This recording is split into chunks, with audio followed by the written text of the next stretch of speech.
They say money doesn't smell in Rome, but in this story, it definitely did.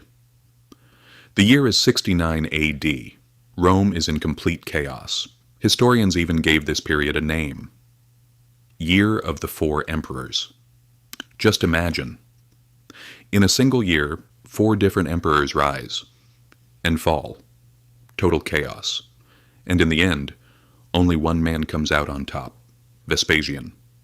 But the moment he takes the throne, he realizes something. The treasury is empty, completely empty. War has drained everything. Soldiers are waiting to be paid. The city is in ruins.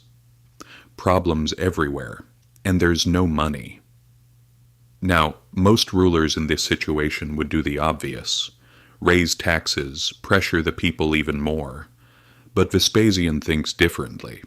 He says, if there's no money, we'll find it. And he does something unexpected. He looks where no one else is looking. The streets of Rome, the baths, the crowds, and then it clicks. He notices something incredibly simple. Everyone goes to the bathroom every single day. It sounds ridiculous, but that's exactly the point. Because back then, urine was actually useful.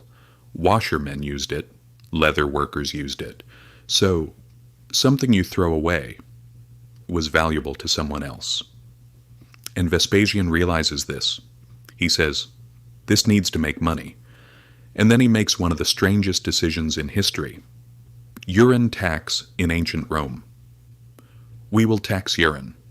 At first, people probably thought, what kind of idea is that? But it was real. Public toilets came under state control. Collected urine was sold. And yes, it was taxed.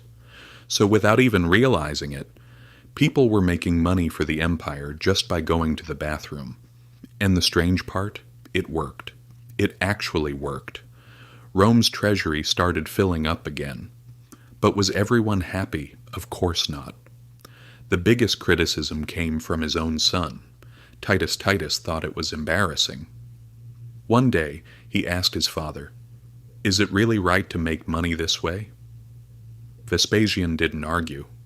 He simply took a coin out of his pocket, held it up to Titus's nose, and asked, does it smell? Titus paused, and said, no. And that's when Vespasian gave his famous answer: money doesn't stink. In Latin, Pecunia non olet. It might sound like a small moment, but it carried a powerful idea. To him, it didn't matter where money came from. What mattered was what it was used for. And honestly, he wasn't wrong. Because thanks to this system, Rome recovered. The treasury filled up. Projects restarted. And Vespasian even laid the foundation for one of the most famous structures in history. Colosseum, that massive structure, visited by millions today, may have been built, at least in part, because of this strange idea. Think about it. What saved an empire wasn't gold, wasn't silver. It was something people didn't even think about. They say money doesn't smell in Rome, but now you know the truth.